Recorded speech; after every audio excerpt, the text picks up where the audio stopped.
Why do girls always want to be friends with me, but don't show any romantic interest? My vibe is too nice. Yep. So what typically happens in those, and I wrote about it, and this sweet book, 3% Man, is what guys do and what I used to do when I didn't know any better is the girls you really like, you're treating them differently. You're too nice. You're too soft. You're too compliant. You let them push you around. You change your opinions to match theirs because you're hoping that will ingratiate yourself to them and in hopes that you're going to get in their pants. And all that does is make them kind of repulsed by you, the thought of sleeping with you, but they love you as a brother and a friend. And if Chad Thundercock ever clogs their toilet up because of the beer and wings they had the night before at Hooters, then you get the distinct honor of going over there and with the plunger and fixing their toilet for And clean up another man's shit. and clean up another man's shit. So the idea is you spend your time with women that are excited to see you, excited to go out on dates with you, and all these girls that are in his friend group that he likes, all he has to do is start fucking one of them who's relatively attractive. And then the others are going to all of a sudden go, ooh, oh, ooh, ooh, ooh, ooh. They're going to change. You know, like those, what do you call it? The meerkats. The meerkats are like, what's going on with him? He's fucking, what? He's kind of cute. I never, weird. Kind of, my feelings just kind of crept up on me. And next thing you know, they're, so you get one, you get them all. So it would help you to spend your time around women that do like you and do want to go out with you. And if you got a lot of female friends that think you platonically or say there's not enough of chemistry or spark to date you, all you have to do is fuck a cute girl, a relatively cute girl that they know or know of or they hear about it, and it will completely change their perception of you. That's why guys that are like, man, when I'm single, it's like, there's nobody out there. But as soon as you get into a relationship, it's like girls are hitting on you all the time. It's because you're giving off a different vibe. When you're not getting any pussy, you give off the vibe of like, a lion that hasn't eaten in a couple weeks. Thirsty. You're really hungry. You're really thirsty. You really, women can feel it. But when your balls are drained dry and you got more pussy than you want or you need, women are like, hey, take my number. What are you doing? They slide into your DMs. Even girls that are friends with the girl you're dating will start signaling that they're interested. Whereas before, when you were single, they acted like you were invisible. Y'all are kind of weird like that. Like we were talking about earlier when Caroline was here. About how, like, some of the examples from my book, like the one girl I was dating, and I kind of made a bunch of mistakes with her, yeah. and then I go out on a date with this other girl who I had made mistakes with like 4 years earlier, and now I'm getting a chance with her, but I was so in love with this other girl that I did everything right with this one that showed up 4 years later, and then I'm out with her at night, and I run into the female boss of the other girl who I'd kind of screwed up with that I really wanted to date at that time. And she went from like treating me like a second class citizen to like 9:01 a.m. the very next morning. She's calling me going, hey, it's calling to see how your night and your evening went. Mm. And, and asking me about my date because she had heard about it. And she made it a point to tell me how beautiful my date was because her friend and boss who she worked for went out of her way to tell her how beautiful Corey's date was and how we were all over each other. And she went from being able to, not able to find any time in her schedule because my work schedule's crazy to, hey, before you get serious, make sure you think about all the possibilities that you have. In other words, think about me. Or it was like the other one we were talking about that I wrote about in my book when I was probably like 24, 25, and I had screwed up with her. And, probably 8 months later, I am out with my then girlfriend at the time. And this girl, I'd seen her a few times, since she had ghosted me or blown me off in essence. And then every time my girlfriend walked away, she came over and I'd feel like somebody was staring at me when I was with my girlfriend. And I'd look over and she'd be staring at me and smiling and making googly eyes. And at the time I was like, what the fuck? It's like, when I was single, it's like she didn't give a damn. I didn't move the needle for her anymore. And now that I have a girlfriend, she's winking at me, staring at me, coming over to talk to me every time my girl leaves. It was like, I didn't understand at the time, but it's like, y'all are weird like that. It's like biologically, if the perception is that nobody wants to sleep with you, then no women want to sleep with you. But as soon as you sleep with one girl in the friend group or a pretty girl, it's like their whole attitude changes. And y'all become aggressive. Oh yeah. Like, I'm going to hunt you down. So I'm going to get your swimmers all to myself, boy. It's kind of fun too. I don't know why. It's like, ooh, this is exciting. And it's like, It's a challenge now. yeah, and it gets you all worked up. You're like, oh, okay. He's got a girlfriend? Let me call him. So I have a short story to say. So I have these two friends I've known for years, and because of me, I'm not saying that they're dating because of me, but because of me, they've met, and eventually, after a while of being friends, they are actually together. So I remember when my guy friend used to have, like, when he used to have a crush on his now girlfriend, he would always tell me about how he likes her a lot and all this kind of stuff. And then there was a time that he asked her out, bless you, and she rejected him. But I mean, eventually she did come around and she really gave my friend a chance and things worked out really well. And I literally told her, "Oh, what made you change your mind?" And she literally told me that the fact that my guy friend was really respectful and calm about her rejection and letting her be and still not seeing her in like a different light or not being like butthurt and stuff. She had really, because of that, that was one of the reasons why she reconsidered giving him a chance. And so, like, the point of the story is like, if it happens, it'll happen. But when it comes to stuff like that, don't get butthurt. Don't be unperturbed, because if not, it'll just make things worse for you. And it's interesting how, like, being calm about it really gets you far. So how long after she rejected him did he ask her out again? Like, what was the impetus for them to go back out? Did she let him know she changed her mind or what?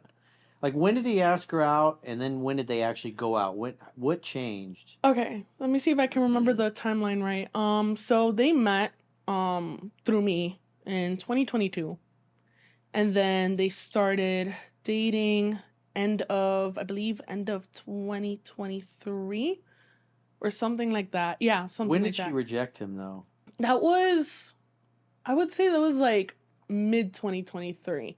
It took her months for her to finally like realize. So he knew her just... for a while before he got around to asking her out. Yeah.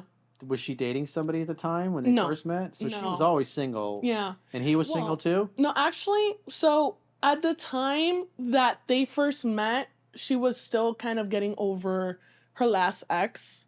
And so around that time that he had asked her out, she had basically got over the last ex, but she kind of wanted time for herself, right? And when he had asked her out, she basically rejected him and told him, "Oh, I'm not ready for a relationship, whatever." So he asked her out shortly after they met then?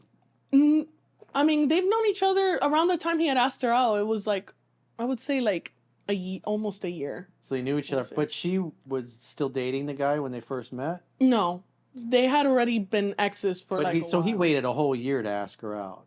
I mean, he didn't really realize that he liked her until towards that time. But they were basically friends first before anything happened. And they were all part of your friend group, right? You all kind of hung out Yeah, together. they met each other through me. So she rejects him. When was that? In 2023? It was like, honestly, I'm like really terrible with timing, but I think it was like towards the end of 2023. And then it wasn't until months later. So it was the end of this past year. He asked her out. She's like, what was her excuse? She's not over the ex? She wasn't ready for a relationship, that she just wanted to like kind of get her life together and stuff like that. And then, so that tells me that he was coming on strong and he was giving her vibes that he wanted to lock her down, because that's why you guys say I'm not ready for a relationship. He was actually She's like smothering a little bit. You know, he was really over communicating his interest to the point where she's just like, whoa. No, he was actually pretty calm about it. Like I said, I'm he just was saying, pretty calm women about don't it. throw the I'm not ready for a relationship out there like that unless the dude tends to come on strong. Because you guys all say the same thing. It could be a woman in Saudi Arabia and they say the same shit. So typically, the I'm not ready for a relationship is the vibe, what she's feeling It's off. is that he's smothering her. He's moving too fast. In other words, his interest is up here, and hers is just like, "Oh, I'm just getting over a breakup. Oh, yeah." He's here, she's here. It's too far apart, and it's just easier to go. Because when women date guys like that come on too strong, what happens is weeks go by, then they come on even stronger. Then they do all the calling, the texting, the pursuing. They show up at your house at 11:30 at night, that kind of thing. That's not And the so case the that happened. I though. know, but it's the vibe that he's giving off. So the Mhm. vibe that he's giving off is coming on too strong. Plus, he knew her for a year. Mhm. And so that tells me she's not feeling comfortable. In other words, he wasn't smooth. But the fact that he was calm, he didn't get buttered. He was like, all right, whatever. What did he say to her? Hey, if you change your mind, let me know or something No, like that? he was just okay with it. He just and said, he still okay. wanted to like be they still wanted to be friends and stuff. So he just kind of like was like, "Oh, okay, it is Hung out what in it the is." group. Was he But calling and texting her still? Or did he like just as see her all when... of us as friends, like a friend group, yeah. But here's the crazy So part. at what point did she end up going out on a date, and how did that come about? Did he ask her out again? Did she tell him she was now ready to date? That How okay, did that happen? so that part kind of remained unclear for me. I think it was more so her like actually bringing it up and him like, like them just actually trying. But at one point they were kind of like I think what also kind of was like the icing to the cake was that they were friends with benefits before, and the crazy part was that What? yeah, they were When did they start hooking up? When did that happen? like a little after he had This is like peeling the layer of an onion. Yeah. The story just gets deeper and deeper. but Oh, here's they were the just thing, friends. She rejected him. she You literally- left out the part that they were fucking already. Where did I that was happen? gonna tell you, I was gonna tell you, bro. but then you started going She on did your say- diatribe. So she dissed him, but they were hooking up When before did they that. start fucking? So they meet in 2022, and they were because you said they were friends Yeah. only. Yeah, but like they were friends with benefits for like a very short amount of time, like When did very, that very, happen? very short. When Like did that they was like start fucking? 2023. It's like all of this happened in 2023. She rejected. was- You said she rejected him on a date at the end of last year, and then at some Towards point the end of last year. they became friends with benefits. Did the friends with benefits come before Or the after. rejection or after the rejection? Wait, it was actually before. And Oh. the reason why I say yeah, I just remembered. It was before because So besides, they were already hooking up. yeah, so besides and that, he wanted to be serious. yeah. See, listen to the coach, because even Jocelyn here sitting next to me is giving me conflicting information, I'm little bits and confused. I'm pieces, trying to and you gotta remember, be Sherlock guys. I'm Holmes. trying to remember. Because if you rewind the video, she's like, "Oh, they were just friends," and he asked her out, and she turned him down, and then Jocelyn conveniently left out the fact that they were already fucking. And when I did they was start gonna- fucking? I don't remember, dude. Or so some point in 2023 Yeah. they start friends with benefits. So this makes sense I know now. that they got together towards the end of 2023. So that for okay, sure, so yeah. they're fucking, they're friends with benefits, and it's just casual hookup, no attachments, no strings attached for her, which is great. And then he gets all up in his feelings and wants to be serious, wants to lock her down, and then she goes, "I'm not ready for a relationship." So he's coming on too strong. In other words, they're fucking, she's enjoying the non-attachment, but when he says, "Hey, let's be official, let's be boyfriend, girlfriend, let's be in a relationship," she's like, "Nah, I'm not down for that." I was also gonna add something else too. Even after she rejected him, literally all of our friends, everybody, had noticed that she, like, it was just like as if it was innate for her that if something happened to her, like she would call him, or that They she were would already want to get fucking. close to him and everything. So what really happened is they were fucking. They just didn't have a label. He wanted a relationship label. She said, "I'm not ready for a relationship." So she wasn't there yet. She wasn't ready to go Facebook official and tell everybody, "Yeah, we're boyfriend, girlfriend." Everybody She saw it just but wanted her. to keep the fucking on the down low. And so when she shot him down for the relationship, he was like, "Why buy the cow when you get the milk for free? He's still fucking her anyways. He's still getting access to the box, so whatever." It's the A same. man's job in the courtship is to create an opportunity for sex to happen. So he and did he what was doing that. supposed to do. And so he didn't think anything of it after that. And then so later on, because he didn't get butter, because he was calm, she felt safe and comfortable, he didn't bring it up again, then her feelings bubbled up to where she felt comfortable to say, "Okay, now I'm ready." And now they're so far living happily ever after. Yeah, they actually have not, like, from what they've told me, they have not been in a single fight Like they've never had a single fight, I don't know if and they're that's good. they're pretty happy. You see this And when they video, when they case in do point, get into is a discussion, they actually handle it maturely. this is all about asking the right questions and asking quality questions. Because even though I was asking questions, Jocelyn was leaving out key information. I was gonna tell you, and I had to dig. She was gonna tell and you. dig and dig, and then she's like, "Oh, by the way, yeah, they were fucking all along." What do you mean by quality? Me not asking quality questions. I was asking quality questions. I knew what the answer was because I've been doing this for decades. And so I know what you're telling me. I was like, something's off here. And then I was like, oh, they were already fucking. So now it makes sense. He was smothering her. He tried to lock her down before she was ready. That's all it really happened. Yeah. And then he backed off. He was cool. They continued fucking. And then a few weeks later, she's like, oh, I think I love you. Oh, let's be in a relationship. Yeah, like I said, I don't remember go the whole face to face. timeline, but that's basically more or less what happened. I don't. It's their relationship, not mine. So. Yep. See, this is what happens when dudes ask girls for advice. They're like, what? But I kind of knew, part of me kind of knew that she was just scared after he had asked her out, because they, like I said, everybody saw it but asked her. her out. They were already dating and fucking. They just weren't official. They weren't officially boyfriend exclusive. girlfriend.